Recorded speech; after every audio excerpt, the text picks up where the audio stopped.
Hi good morning. അപ്പോൾ എല്ലാവർക്കും മഴക്കാലത്ത് ഒരു ഗ്ലാസ് ചൂട് പായസമൊക്കെ കുടിച്ചിട്ടുണ്ടെങ്കിൽ വളരെ സന്തോഷമായിരിക്കും അല്ലേ.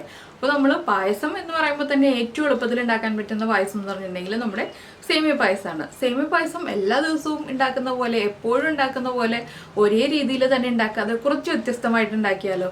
ശർക്കര ചേർത്തിട്ട് നമുക്കൊരു അടിപൊളി സേമിയ പായസം ഉണ്ടാക്കാം. എല്ലാവർക്കും വിശപ്പ് മാറുകയും ചെയ്യും. വൈകുന്നേരം മഴയൊക്കെ കണ്ടുകൊണ്ട് പായസം ചൂടോടുകൂടി കഴിക്കുകയും ചെയ്യാം. നല്ല ടേസ്റ്റാണ് കേട്ടോ. സാധാരണ പാലൊഴിച്ചുണ്ടാക്കുന്ന സേമിയ പായസത്തിന് അതിൻ്റെ ടേസ്റ്റ്, ഇത് ശർക്കര ഒഴിച്ചുണ്ടാക്കുമ്പോൾ ഇതിൻ്റെ ടേസ്റ്റ്. അപ്പോൾ നിങ്ങൾ ഞാൻ ഈ പറയുന്ന പോലെയൊക്കെ തന്നെ ചെയ്തിട്ട് ഈ ചൗരിയും കൂടി ചേർത്തിട്ട് സേമിയ പായസം ഉണ്ടാക്കി കഴിക്കും. നന്നായിട്ട് ഇഷ്ടപ്പെടും. അപ്പോൾ എങ്ങനെയാണ് നമ്മുടെ ഈ ഒരു സേമിയ പായസം തയ്യാറാക്കുന്നതെന്ന് നോക്കാം. നമുക്ക് നമ്മുടെ ഇൻഗ്രീഡിയൻസ് നോക്കാം. നമ്മൾ 1 കപ്പ് സേമിയ എടുത്തിട്ടുണ്ട്. ഇത് റോസ്റ്റഡ് സേമിയാണ് കേട്ടോ. അതുകൊണ്ട് ഞാൻ ജസ്റ്റ് നെയ്യിലൊന്ന് ചൂടാക്കി എടുക്കുകയുള്ളൂ. നിങ്ങളുടെ കയ്യിൽ റോസ്റ്റഡ് സേമിയ അല്ലാന്നുണ്ടെങ്കിൽ ഈ ഒരു കളറായി വരുന്നത് വരെ നമ്മളൊന്ന് ചൂടാക്കി എടുക്കണം. അപ്പോൾ നെയ്യിൽ നന്നായിട്ട് റോസ്റ്റ് ചെയ്തെടുക്കണം, അപ്പോഴേ ഈ ഒരു കളറായി കിട്ടുള്ളൂ. പിന്നെ നമ്മൾ എടുത്തിരിക്കുന്നത് 1/4 കപ്പ് ചവ്വരിയാണ്. ചവ്വരി കഴുകി വൃത്തിയാക്കി എടുത്തതാണ്. പിന്നെ എടുത്തിരിക്കുന്നത് 1/4 കപ്പ് ശർക്കരയാണ്. കറുത്ത ശർക്കര തന്നെ എടുക്കുകയാണെങ്കിൽ നമ്മുടെ പായസം കാണാൻ നല്ല ഭംഗി ഉണ്ടാവും. അപ്പോൾ 1/4 കപ്പ് മുതൽ 1 കപ്പ് വരെ ശർക്കര ചേർക്കാം. നല്ല മധുരം വേണമെന്നുണ്ടെങ്കിൽ 1 കപ്പ് ചേർക്കാം. ഞാനിപ്പോൾ 1/4 കപ്പ് എടുത്തിട്ടുള്ളൂ. പിന്നെ ഇതിലേക്ക് നമുക്ക് വേണ്ടത് 1 കപ്പ് പാലാണ്. സാധാരണ നമ്മുടെ പശുവിൻ പാല്, അത് ഞാൻ തിളപ്പിച്ച് വെച്ചിട്ടുണ്ട്. അപ്പോൾ ആദ്യം നമുക്ക് ഈ സേമിയയും അതുപോലെ തന്നെ ചവ്വരിയൊക്കെ ഒന്ന് റോസ്റ്റ് ചെയ്തെടുക്കാം. അതിനുശേഷം ബാക്കിയുള്ള കാര്യങ്ങൾ ചെയ്യാം. വളരെ ഈസി ആയിട്ട് ഉണ്ടാക്കാൻ പറ്റുന്ന പായസമാണ്. അപ്പോൾ നിങ്ങൾ ഇന്ന് തന്നെ ട്രൈ ചെയ്ത് നോക്കണം കേട്ടോ. അപ്പോൾ നമ്മളൊരു പാൻ വെച്ചിട്ടുണ്ട്. പാനിലേക്ക് നമുക്ക് ആദ്യം നെയ്യ് ചേർത്ത് കൊടുക്കാം. എന്താണെന്ന് വെച്ചാൽ നെയ്യിൽ വേണം നമ്മളിതെല്ലാം റോസ്റ്റ് ചെയ്തെടുക്കാനായിട്ട്. അപ്പോൾ സേമിയ എനിക്ക് റോസ്റ്റഡ് സേമിയ കിട്ടിയതുകൊണ്ട് അത് നെയ്യിലല്ല റോസ്റ്റ് ചെയ്തിരിക്കുന്നത്. അപ്പോൾ നമ്മളൊന്ന് റോസ്റ്റ് ചെയ്തെടുക്കാം നെയ്യിൽ.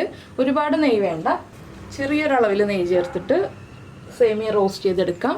ഇതൊന്ന് ചൂടായി വന്നാൽ മതി കേട്ടോ. അതുപോലത്തെ സേമിയ ആണെങ്കിൽ ഒന്ന് ചൂടായി വന്നാൽ മതി. ഒരുപാട് കളർ മാറണ്ട. ഇപ്പോൾ തന്നെ ഞാൻ വാങ്ങിച്ചപ്പോൾ തന്നെ കളർ മാറിയാണ് ഇതിരിക്കുന്നത്.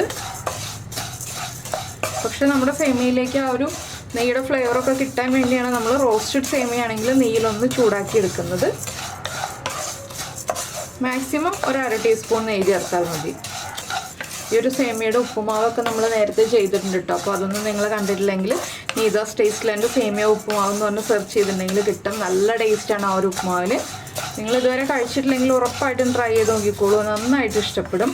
സേമിയ നമ്മളിപ്പോൾ എന്ത് ചെയ്യുമെന്ന് ആലോചിച്ച്, പായസം മാത്രമല്ലാതെ വേറെ എന്തൊക്കെ റെസിപ്പി ചെയ്യുമെന്ന് ആലോചിച്ച് കുറേ സമയം തല പോയിക്കാറില്ലേ. അപ്പോൾ അങ്ങനെ ചെയ്യാൻ പറ്റിയൊരു എളുപ്പമുള്ള റെസിപ്പിയാണ് നമ്മുടെ സേമിയ ഉപ്പുമാവ്. അപ്പോൾ നമ്മുടെ സേമിയയിലേക്ക് നെയ്യൊക്കെ പിടിച്ച് വന്നിട്ടുണ്ട്. ഞാനിതൊരു ബൗളിലേക്ക് മാറ്റി വയ്ക്കാൻ പോവുകയാണ്. ഇതിന് ശേഷം നമുക്ക് ഇതേ പാനിൽ തന്നെയാണ് ബാക്കിയുള്ള കാര്യങ്ങളും ചെയ്യേണ്ടത്. അപ്പോൾ ഞാൻ സേമിയൊക്കെ മാറ്റിയിട്ടുണ്ട്. ഇതിലേക്ക് വീണ്ടും നെയ്യ് ചേർത്ത് കൊടുക്കാൻ പോവുകയാണ്. ഒരു 1/4 ടീസ്പൂൺ നെയ്യ് മതി. ഇനി ഇതിലേക്ക് നമ്മൾ എടുത്തു വച്ചിരിക്കുന്ന ചവ്വരി ഉണ്ടല്ലോ, ചവ്വരി കഴുകി വൃത്തിയാക്കിയത് ഈ നെയ്യിലേക്ക് ചേർക്കുക. ഇനി ചവ്വരിയുടെ കളർ മാറിപ്പോകരുത്, പക്ഷെ ഒന്ന് ചൂടായി വരും വേണം. ആ രീതിയിലൊന്ന് റോസ്റ്റ് ചെയ്തെടുക്കുക. ഈ സമയത്ത് നമുക്ക് ശർക്കര പാനിയാക്കാൻ വെക്കാവുന്നതാണ്. 1/2 കപ്പ് വെള്ളം ചേർത്തിട്ട് ശർക്കര ഒന്ന് മെൽറ്റ് ചെയ്തെടുക്കാം. 1 സ്ട്രിങ് ഒന്നും ആവണ്ട കേട്ടോ, വെറുതെ ഒന്ന് മെൽറ്റ് ചെയ്ത് കിട്ടിയാൽ മതി നമുക്ക്. അപ്പോൾ നമ്മുടെ ജോലികൾ വേഗം തീരും. എല്ലാം റെഡിയാക്കി വെച്ചിട്ട് നമ്മൾ പായസം ഉണ്ടാക്കുകയാണെങ്കിൽ. ചവ്വരി ഇങ്ങനെ റോസ്റ്റ് ചെയ്തെടുക്കുന്നത് എന്താണെന്ന് വെച്ചിട്ടുണ്ടെങ്കിൽ ചവ്വരി കുക്കായി വരുമ്പോൾ തമ്മിൽ ഒട്ടിപ്പിടിക്കുകയുമില്ല. അതുപോലെ തന്നെ നമ്മുടെ ചവ്വരി വേഗം കുക്കായി കിട്ടുകയും ചെയ്യും. ഒന്ന് ചൂടായി നെയ്യിലൊക്കെ ഒന്ന് വഴറ്റിയെടുത്ത് കഴിയുമ്പോൾ ഇതിലേക്ക് കുറച്ചധികം വെള്ളം ചേർക്കണം കേട്ടോ. പാല് നമ്മൾ വളരെ കുറച്ചേ ചേർക്കുന്നുള്ളൂ. അതുകൊണ്ട് ഈ ചവ്വരി വേവാനും സേമിയ വേവാനും ഒക്കെ ആവശ്യമായിട്ടുള്ള വെള്ളം ചേർത്ത് കൊടുക്കണം നമ്മൾ. ചവ്വരിയുടെ കളറ് മാറിപ്പോകണ്ട, അതിന് മുന്നേ തന്നെ നമുക്ക് വേറെ ബൗളിലേക്ക് മാറ്റാം. നിങ്ങളിതുപോലെ പായസം ഉണ്ടാക്കിയിട്ടില്ലെങ്കിൽ ഉറപ്പായിട്ടൊന്ന് ട്രൈ ചെയ്ത് നോക്കിക്കോളൂ കേട്ടോ. വളരെ ഈസിയാണ്. നമ്മളെപ്പോഴും സേമിയ പായസം ഒറ്റ രീതിയിൽ തന്നെയാണ് വയ്ക്കാറുള്ളത്. ചിലപ്പോൾ ചവ്വരി ചേർത്തിട്ട് വയ്ക്കും, ചിലപ്പോൾ ചവ്വരി ചേർക്കാതെ വയ്ക്കും. അതല്ലാതെ വേറെ സേമിയ പായസത്തിൽ ഒരുപാട് പരീക്ഷണങ്ങളൊന്നും നടത്താറില്ല. അപ്പോൾ നിങ്ങൾ എന്തായാലും ഈ പ്രാവശ്യം ഇതുപോലെ ഒന്ന് ട്രൈ ചെയ്ത് നോക്കിക്കോളൂ. നമുക്ക് ഇടയ്ക്ക് വെറുതെ ടൈം പാസിനൊക്കെ വേണ്ടിയിട്ട് പായസം ഉണ്ടാക്കുമ്പോൾ ഇതുപോലത്തെ പായസമൊക്കെ ഉണ്ടാക്കി കഴിക്കാം. എപ്പോഴും ഉണ്ടാക്കുന്ന സേമിയ പായസത്തിൽ നിന്ന് ഡിഫറെൻ്റ് ആയിട്ട്. ഇതുണ്ടോ, ചോരി കട്ടയായി തുടങ്ങി. ഇനി നമുക്കിതൊന്ന് വേവിക്കാൻ വെക്കാം. അപ്പോൾ ഞാൻ കുറച്ച് വെള്ളം ഈ പാനിൽ തന്നെയാണ് എടുക്കാൻ പോകുന്നത്. വെള്ളം തിളച്ചിട്ട് വേണം നമ്മൾ ചവ്വരി ചേർത്ത് കൊടുക്കാനായിട്ട്. അപ്പോൾ ചവ്വരിയും ഒരു ബൗളിലേക്ക് മാറ്റി വയ്ക്കാം. ഇതേ പാനിൽ തന്നെ ഞാനൊരു 3 കപ്പ് വെള്ളം വയ്ക്കാൻ പോവുകയാണ്. ഈ വെള്ളം ഒന്ന് തിളച്ചു തുടങ്ങുമ്പോൾ നമുക്ക് ഇതിലേക്ക് ചവ്വരി ചേർത്ത് കൊടുക്കാം. ഈ സമയത്ത് തന്നെ ഞാൻ ശർക്കരയും മെൽറ്റ് ചെയ്യാൻ വെക്കാൻ പോവാണ് കേട്ടോ. അപ്പോൾ രണ്ടും ഒരേ സമയത്ത് നടന്നോളും. തിളച്ച വെള്ളത്തിൽ തന്നെ ഇട്ടിട്ട് ചവ്വരി വേവിക്കുക. ചവ്വരിയിലേക്ക് തിളച്ച വെള്ളം ഒഴിച്ചിട്ട് വേവിക്കണമെങ്കിൽ അങ്ങനെ വേവിക്കാം. അല്ലാതെ ചവ്വരിയിൽ പച്ചവെള്ളം ഒഴിച്ച് വേവിക്കരുത്. അപ്പോൾ ചവ്വരിക്ക് ആ ഒരു ടേസ്റ്റ് വ്യത്യാസം വരും. അതുകൊണ്ടാണ്. അപ്പോൾ ഞാൻ ശർക്കര ഒഴിക്കട്ടെ. ശർക്കരയിൽ 1/2 കപ്പ് വെള്ളമാണ് ചേർക്കുന്നത്. 1/4 കപ്പ് ശർക്കരയ്ക്ക് 1/2 കപ്പ് വെള്ളം ചേർത്തിട്ടാണ് ശർക്കര ഉരുക്കിയെടുക്കുന്നത്. അപ്പോൾ നമ്മുടെ വെള്ളം തിളച്ചു തുടങ്ങുന്നുണ്ട്. നമുക്കിതിലേക്ക് നമ്മൾ നെയ്യിൽ വഴറ്റി വെച്ചിരിക്കുന്ന ചവ്വരി ചേർത്ത് കൊടുക്കാം. ചവ്വരി ചേർത്തിട്ട് ഒന്ന് ഇളക്കി വേവിക്കണം കേട്ടോ. ഇടയ്ക്കിടയ്ക്ക് ഒന്ന് ഇളക്കി കൊടുക്കണം. ചവ്വരി കട്ടയായിട്ട് ഒട്ടിപ്പിടിക്കാതിരിക്കാൻ വേണ്ടിയിട്ടാണ് നമ്മൾ ഇടയ്ക്കിടയ്ക്ക് ഇളക്കി വേവിക്കുക എന്ന് പറഞ്ഞത്. അപ്പോൾ നിങ്ങൾ വിചാരിക്കുന്നുണ്ടാവും ഇത്രയും വെള്ളം എന്തിനാണ് കുറച്ച് ചവ്വരി ഒഴിച്ചെടുക്കാമെന്ന്. ചവ്വരിക്ക് കുറച്ച് വേവ് കൂടുതലാണ്. അപ്പോൾ ചവ്വരി ഒന്ന് നന്നായിട്ട് കുക്കായി കിട്ടണം. പിന്നെ ഈ ഒരു വെള്ളത്തിൽ തന്നെയാണ് നമ്മൾ സേമിയയും കുക്ക് ചെയ്തെടുക്കുന്നത്. അപ്പോൾ ഇതൊരു 10 മിനിറ്റ് കുക്കായി വരട്ടെ. ചവ്വരി ഒന്ന് ട്രാൻസ്പെറൻ്റ് ആയി വരണം. അതാണ് ഇതിൻ്റെ കുക്കിംഗ് ടൈം എന്ന് പറയുന്നത്. ഇപ്പോൾ വെളുത്തല്ലേ ഇരിക്കുന്നത്. ഇതൊന്ന് ട്രാൻസ്പെറൻ്റ് ആയി തുടങ്ങുമ്പോൾ നമുക്ക് ബാക്കിയുള്ള കാര്യങ്ങൾ ചേർക്കാം. അപ്പോൾ 10 മിനിറ്റ് ഞാനൊന്ന് അടച്ച് വെച്ച് മീഡിയം ഫ്ലെയിമിൽ വെച്ചിട്ട് കുക്ക് ചെയ്തെടുക്കാൻ പോവാണ്. ഇടയ്ക്കൊന്ന് ഇളക്കി കൊടുക്കും. കണ്ടോ, ഇപ്പോൾ തന്നെ വിട്ട് തുടങ്ങി. ഇനി എല്ലാം വിട്ട് വരട്ടെ. നമുക്ക് ചവ്വരി കുക്കായി കഴിഞ്ഞിട്ട് ബാക്കിയുള്ള കാര്യങ്ങൾ എന്തൊക്കെയാണ് ചെയ്യേണ്ടതെന്ന് നോക്കാം. അപ്പോൾ നമ്മുടെ ചവ്വരിയൊക്കെ കുക്കായി ട്രാൻസ്പെറൻ്റ് ആയി വന്നിട്ടുണ്ട്. ഇതിലേക്ക് നമ്മൾ നേരത്തെ റോസ്റ്റ് ചെയ്ത് വെച്ചിരുന്ന സേമിയയും കൂടി ചേർത്ത് കൊടുക്കാം. ഇനി സേമിയയും ഈ വെള്ളത്തിൽ കിടന്നിട്ട് നന്നായിട്ടൊന്ന് കുക്കായി വരണം. ഒരു 5 മിനിറ്റിൽ കൂടുതൽ സേമിയയും കുക്ക് ചെയ്തെടുക്കുക. 10 മിനിറ്റാണ് നമ്മളിപ്പോൾ ചവ്വരി കുക്ക് ചെയ്തെടുത്തത്. ഇനി ഒരു 5 മിനിറ്റോളം സേമിയയും കൂടി കുക്ക് ചെയ്തെടുക്കുമ്പോൾ സേമിയയുടെ കുക്കിങ്ങും കറക്റ്റ് ആവും. അതിന് ശേഷം നമുക്ക് ബാക്കിയുള്ള കാര്യങ്ങൾ ചേർക്കാം. ഇതിലേക്ക് ഇനി വെള്ളം കുറവായിട്ട് തോന്നുകയാണെങ്കിൽ, വെള്ളം ചേർക്കേണ്ടി വരികയാണെങ്കിൽ തിളപ്പിച്ച വെള്ളം മാത്രം ചേർക്കാം കേട്ടോ. പച്ചവെള്ളം ചേർക്കരുത്. ഇതിപ്പോൾ കട്ടിയായി പോവുകയാണെന്നുണ്ടെങ്കിൽ നിങ്ങൾ തിളപ്പിച്ച വെള്ളം ചേർത്ത് ലൂസാക്കി എടുക്കുക. അപ്പോൾ ഞാനിപ്പോൾ വെള്ളമൊന്നും ചേർക്കുന്നില്ല. 3 കപ്പ് വെള്ളം വെച്ചത് സേമിയയും കൂടി വേവാൻ ആവശ്യത്തിനാണ്. അപ്പോൾ ഇനി ഇത് കുക്കായി വരട്ടെ. വീണ്ടും അടച്ചു വെച്ച് വേവിക്കാം. അപ്പോൾ നമ്മുടെ സേമിയൊക്കെ കുക്കായി വെള്ളമൊക്കെ ഇതുണ്ടോ വറ്റി കറക്റ്റ് ആയിട്ടുണ്ട്. ഇനി നമുക്കിതിലേക്ക് നമ്മുടെ ശർക്കരപ്പാനി അരിച്ചൊഴിക്കാം. ഇപ്പോൾ പാകത്തിന് കുക്കായിട്ടുണ്ട് കേട്ടോ. 5 മിനിറ്റാണ് ഞാൻ അടച്ചു വെച്ചിരുന്നത്. ഇനി ഞാനിപ്പോൾ നമ്മൾ മെൽറ്റ് ചെയ്ത് വെച്ചിരിക്കുന്ന ശർക്കരപ്പാനി ചേർത്ത് കൊടുക്കുകയാണ്. ശർക്കരപ്പാനി ചേർത്തിട്ട് നന്നായിട്ടൊന്ന് ഇളക്കി മിക്സ് ചെയ്തെടുക്കുക. ഈ ശർക്കരപ്പാനിയും കൂടി ഇതിലേക്കൊന്ന് പിടിച്ചു വരണം. നമ്മുടെ സേമിയയിലേക്കും ചവ്വരിയിലേക്കും ഒക്കെ ഒന്ന് പിടിച്ചു വരണം. ഒരു 2 മിനിറ്റ് ഒന്ന് തിളപ്പിച്ചാൽ മതി കേട്ടോ. ഒരുപാട് അങ്ങോട്ട് തിളയ്ക്കണ്ട. ഒരുപാട് തിളച്ചിട്ടുണ്ടെങ്കിൽ ശർക്കരപ്പാനി കട്ടിയാവും. നമ്മുടെ പായസത്തിൻ്റെ കൺസിസ്റ്റൻസി തെറ്റിപ്പോവും, കൂടുതൽ കട്ടിയായി പോവും. അപ്പോൾ ചെറുതായിട്ടൊന്ന് തിളച്ചു വരട്ടെ. ഇതിലേക്ക് നമ്മൾ ഇനി ചേർക്കുന്നത് നമ്മുടെ ഏലക്കപ്പൊടിയാണ്. ഒരു 1/2 ടീസ്പൂൺ ഏലക്കപ്പൊടി ചേർക്കാം. ഏലക്കയും പഞ്ചസാരയും കൂടി ചേർത്ത് പൊടിച്ചതാണിത്. ഒന്ന് ഇളക്കി മിക്സ് ചെയ്തിട്ട് നിങ്ങൾക്ക് മധുരം പാകമാണോ എന്ന് നോക്കാം. മധുരം കുറവാണെങ്കിൽ വീണ്ടും കുറച്ചുകൂടി ശർക്കരപ്പാനി ചേർക്കാം. ഞാനിപ്പോൾ മീഡിയം മധുരമുള്ള രീതിയിലാണ് ചെയ്യുന്നത്. അതുകൊണ്ട് മധുരം ചെക്ക് ചെയ്യുന്നില്ല. കാണുമ്പോൾ തന്നെ അറിയാമല്ലോ, നമ്മുടെ പായസത്തിന് ഏകദേശം ഒരു കളർ കാണുമ്പോൾ അറിയാൻ പറ്റും നമുക്കിത്.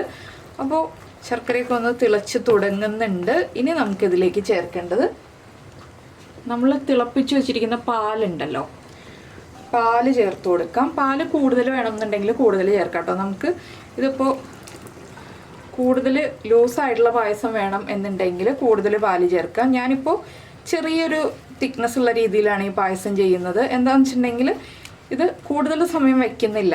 കൂടുതൽ സമയം വെച്ചിട്ടുണ്ടെങ്കിൽ കുറുകി വരും. അപ്പോൾ നമ്മൾ വീണ്ടും പാല് തിളപ്പിച്ച് ഒഴിച്ചു കൊടുത്തിട്ടുണ്ടെങ്കിൽ കറക്റ്റ് ആയിക്കോളും. അപ്പോൾ നിങ്ങൾക്ക് രാവിലെ ഉണ്ടാക്കിയിട്ട് ഇപ്പോൾ ഡെസേർട്ടായിട്ട് സെർവ് ചെയ്യാനൊക്കെ രാത്രിയിലത്തേക്കൊക്കെ ആണെന്നുണ്ടെങ്കിൽ ഫ്രിഡ്ജിൽ വെച്ച് സെർവ് ചെയ്യാനാണെങ്കിൽ 1.5 കപ്പ് പാല് വരെ ചേർക്കാം. ഞാനിപ്പോൾ 1 കപ്പ് പാല് ചേർത്തിട്ടുള്ളൂ. അപ്പോൾ ഇത് ചൂടോടുകൂടി, ഇളം ചൂടോടുകൂടി സെർവ് ചെയ്യുന്ന രീതിയിലാണ് ഈ ഒരു പായസം ഞാനിപ്പോൾ ഉണ്ടാക്കിയിരിക്കുന്നത്. അപ്പോൾ നിങ്ങളുടെ പാലിൻ്റെ അളവിൽ വ്യത്യാസം വരുത്തുക എന്ന് മാത്രം. ഇനി ഇത് തിളയ്ക്കാനൊന്നും നിൽക്കേണ്ട ആവശ്യമില്ല കേട്ടോ. എന്താണെന്ന് വെച്ചിട്ടുണ്ടെങ്കിൽ നമ്മൾ തിളപ്പിച്ച് വെച്ച പാലാണ് ചേർത്തത്. പായസത്തിൻ്റെ കൺസിസ്റ്റൻസി ഇപ്പോൾ കറക്റ്റാണ്. കൂടുതൽ കുറുകി പോവുകയാണെങ്കിൽ കുറച്ച് പാല് തിളപ്പിച്ച് ചേർക്കുക എന്നുള്ള ഒരൊറ്റ കാര്യം മാത്രമേ ഉള്ളൂ. ഇനി നമുക്കിതിലേക്ക് വറവിട്ട് കൊടുക്കാം. വറവിട്ട് കൊടുക്കുമ്പോൾ നമ്മൾ കാഷ്യൂനട്ടും റൈസിൻസും ആണ് ചേർക്കുന്നത്. ഒന്നും ചേർത്തില്ലെങ്കിലും പായസം കാണാൻ നല്ല ഭംഗിയാണ് കേട്ടോ. പിന്നെ ചേർത്ത് കൊടുക്കുക എന്നുള്ളത് നമ്മളെല്ലാ പായസവും ചെയ്യുമ്പോൾ ചെയ്യുന്നൊരു പ്രോസസ്സാണല്ലോ. അതുകൊണ്ട് നമ്മളതൊന്ന് ചെയ്തെടുക്കുക. അപ്പോൾ ഞാനിപ്പോൾ ബ്ലാക്ക് റൈസിൻസ് ആണ് ചേർക്കുന്നത്. ഇത് മാറ്റി വയ്ക്കട്ടെ. അപ്പോൾ നമ്മുടെ കാഷ്യൂനട്ടൊക്കെ റോസ്റ്റ് ചെയ്യാനായിട്ട് ഒരു പാൻ വെച്ചിട്ടുണ്ട്. ഇതിലേക്ക് കുറച്ച് നെയ്യ് ചേർത്ത് കൊടുക്കാം. ഈ നെയ്ക്കൊന്നും പ്രത്യേകിച്ച് അളവില്ല, നിങ്ങളുടെ ഇഷ്ടത്തിന് നെയ്യ് ചേർക്കുക എന്ന് മാത്രമേ ഉള്ളൂ. നെയ്യൊന്ന് ചൂടായി തുടങ്ങുമ്പോൾ തന്നെ നമ്മുടെ കാഷ്യൂനട്ട് ചേർത്ത് കൊടുക്കാം. നെയ്യ് ഒരുപാട് ചൂടായിട്ട് കാഷ്യൂനട്ട് ചേർക്കുകയാണെങ്കിൽ കാഷ്യൂനട്ടിൻ്റെ കളർ വേഗം മാറിപ്പോവും. അതുകൊണ്ടാണ് ചൂടായി തുടങ്ങുമ്പോൾ തന്നെ കാഷ്യൂനട്ട് ചേർക്കുന്നത്. ഇതൊന്ന് കളർ മാറി തുടങ്ങുമ്പോൾ തന്നെ നമ്മുടെ റൈസിൻസ് ചേർക്കാം. നിങ്ങൾക്ക് ബ്ലാക്ക് റൈസിൻസോ വൈറ്റ് റൈസിൻസോ ചേർക്കാം കേട്ടോ. ഞാനിപ്പോൾ ബ്ലാക്കാണ് ചേർക്കുന്നതെന്ന് പറഞ്ഞല്ലോ. നമ്മളെല്ലാ പായസത്തിലും വൈറ്റ് അല്ലേ ചേർക്കുന്നത്. അപ്പോൾ ഒരു ചേഞ്ച് ആയിട്ടും നമുക്ക് ബ്ലാക്ക് ചേർത്ത് കൊടുക്കാം. കാണാനൊരു ഭംഗിയൊക്കെ ഉണ്ടാവും. ഇപ്പോൾ ഇതാ നമ്മുടെ കാഷ്യൂനട്ട് ചൂടായി തുടങ്ങി. നമുക്കിനി റൈസിൻസ് ആഡ് ചെയ്യാം. റൈസിൻസ് കഴുകി വെച്ചിരുന്നതുകൊണ്ട് കുറച്ച് വെള്ളമുണ്ട്. അതൊന്ന് മാറി റൈസിൻസും കൂടി ഒന്ന് വീർത്ത് വരട്ടെ. അപ്പോൾ നമ്മുടെ കാഷ്യൂനട്ടും കറക്റ്റ് കളറായി വന്നോളൂ കേട്ടോ. റൈസിൻസൊക്കെ വീർത്ത് വരുന്ന സമയം കൊണ്ട് ഒരുപാട് ഓവറായിട്ട് കളർ മാറിപ്പോകണ്ട കാഷ്യൂനട്ടിൻ്റെ. അപ്പോൾ പായസം കാണാൻ ഭംഗി ഉണ്ടാവില്ല. പായസത്തിൽ റൈസിൻസും കാഷ്യൂനട്ടും ഒക്കെ നല്ല ഭംഗിയിൽ കിടക്കുമ്പോഴല്ലേ നമുക്ക് പായസം കഴിക്കാനുള്ളൊരു ടെൻഡൻസി ഒക്കെ ഉണ്ടാവുക. അപ്പോൾ നമുക്കിനി ഫ്ലെയിം ഓഫ് ചെയ്യാം. ഇത് നമ്മുടെ പായസത്തിലേക്ക് ചേർത്ത് കൊടുക്കാം.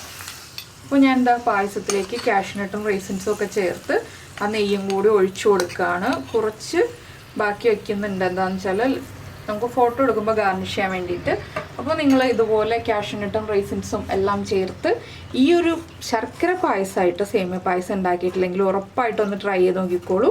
നന്നായിട്ട് ഇഷ്ടപ്പെടും. ഇപ്പോൾ കണ്ടോ പായസം കട്ടിയായി കഴിഞ്ഞു. ഇനിയും കട്ടിയാവും. അപ്പോൾ നമ്മൾ കുറച്ചുകൂടി പാല് തിളപ്പിച്ചൊഴിക്കുക.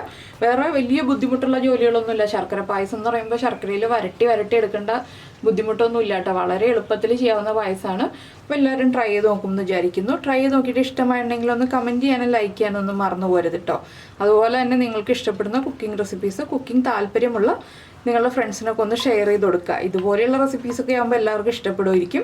അപ്പോൾ നമ്മുടെ ചാനൽ ആദ്യമായിട്ട് കാണുകയാണ്, നമ്മുടെ വീഡിയോ പ്രസൻറ്റ് ചെയ്യുന്ന രീതിയൊക്കെ ഇഷ്ടമായി എന്നുണ്ടെങ്കിൽ നമ്മുടെ ചാനലൊന്ന് സബ്സ്ക്രൈബ് ചെയ്ത് സപ്പോർട്ട് ചെയ്യണേ. സബ്സ്ക്രൈബ് ചെയ്യുന്നതിന് ഈ വീഡിയോയുടെ താഴെയുള്ള റെഡ് സബ്സ്ക്രൈബ് ബട്ടൺ ഒന്ന് ക്ലിക്ക് ചെയ്യുക. അതിൻ്റെ റൈറ്റ് സൈഡിലുള്ള ബെല്ലൈക്കണും ക്ലിക്ക് ചെയ്യുക. അപ്പോൾ ഓളെന്ന് പറഞ്ഞിട്ടൊരു ഓപ്ഷൻ കാണാം. ആ ഓളും കൂടി പ്രസ് ചെയ്തിട്ടുണ്ടെങ്കിൽ ഞാൻ എപ്പോഴും വീഡിയോ അപ്ലോഡ് ചെയ്യുമ്പോൾ നിങ്ങൾക്ക് നോട്ടിഫിക്കേഷൻ വരും. പിന്നെ ഇത് പഞ്ചസാരയിൽ ചെയ്യാമോ എന്ന് ചോദിച്ചാൽ പഞ്ചസാരയിൽ ചെയ്യുമ്പോൾ നമ്മുടെ സാധാരണ സേമിയ പായസം തന്നെയാവും. വലിയ വ്യത്യാസമൊന്നുമില്ല. ശർക്കരയിൽ ചെയ്യുന്നതാണ് ഏറ്റവും നല്ലത്. ഇത് കണ്ടോ ചൗരിയൊക്കെ ചെറിയ ബബിൾസായിട്ട് കാണാൻ പറ്റുന്നുണ്ടെന്ന് വിചാരിക്കുന്നു. അപ്പോൾ എന്തായാലും ഈ ചൗരിയൊക്കെ ചേർത്ത് പായസം കഴിക്കുക. നമുക്ക് നമ്മുടെ അടുത്തൊരു റെസിപ്പിയുമായിട്ട് അടുത്ത ദിവസം വീണ്ടും കാണാം.